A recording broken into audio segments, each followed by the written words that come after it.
मान्सूनने आज कालच्या भागातच मुक्काम केला, पण मान्सूनच्या वाटचालीसाठी पोषक हवामान आहे. मराठवाडा, मध्य महाराष्ट्र, कोकणात काही भागात पावसाला पोषक हवामान आहे, तर मराठवाडा आणि विदर्भातील काही भागात उष्णतेच्या लाटेचा इशाराही हवामान विभागाने दिलाय.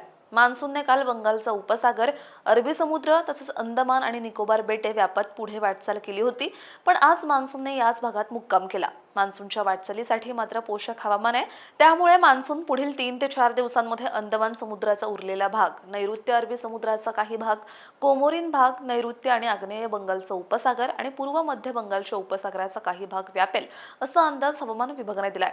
राज्यातील काही भागात पुढील 5 दिवस पावसाचा अंदाज देण्यात आलाय. कोकणातील रायगड, रत्नागिरी, सिंधुदुर्ग जिल्ह्यात पुढील 5 दिवस काही भागात ढगाळ हवामानासह हलक्या पावसाचा अंदाज व्यक्त करण्यात आलाय. रत्नागिरी आणि सिंधुदुर्ग जिल्ह्यात आज आणि उद्या पावसाची शक्यता आहे. अहिल्यानगर जिल्ह्यात आज, तर पुणे आणि सातारा जिल्ह्यात आजपासून 3 दिवस हलक्या पावसाचा अंदाज देण्यात आलाय. कोल्हापूर जिल्ह्यात काही भागात आज आणि उद्या वादळी पावसाची शक्यता आहे, तर त्यानंतर 3 दिवस ढगाळ हवामानासह हलक्या सरी पडतील, असाही अंदाज हवामान विभागाने दिलाय.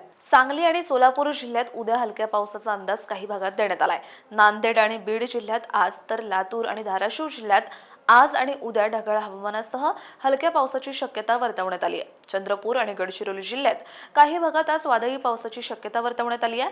राज्यातील काही भागात उष्णतेच्या लाटेचाही अंदाज देण्यात आलाय. विदर्भातील अकोला, वर्धा आणि अमरावती जिल्ह्यात आजपासून 3 दिवस उष्णतेच्या लाटेचा ऑरेंज अलर्ट देण्यात आलाय. यवतमाळ जिल्ह्यात आज उष्णतेच्या लाटेचा ऑरेंज अलर्ट देण्यात आलाय, तर उद्यापासून 4 दिवस उष्णतेच्या लाटेचा इशारा देण्यात आलाय.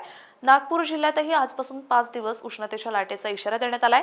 त्यानंतर 2 दिवस उष्णतेच्या लाटेचा इशारा कायम ठेवण्यात आलाय. परभणी जिल्ह्यात आज, तर हिंगोली जिल्ह्यात आज आणि उद्या तसंच नांदेड जिल्ह्यात उद्या उष्णतेच्या लाटेचा इशारा देण्यात आलाय. अशाच हवामान अपडेटसाठी अॅग्रो वनला सबस्क्राईब आणि फॉलो करायला विसरू नका.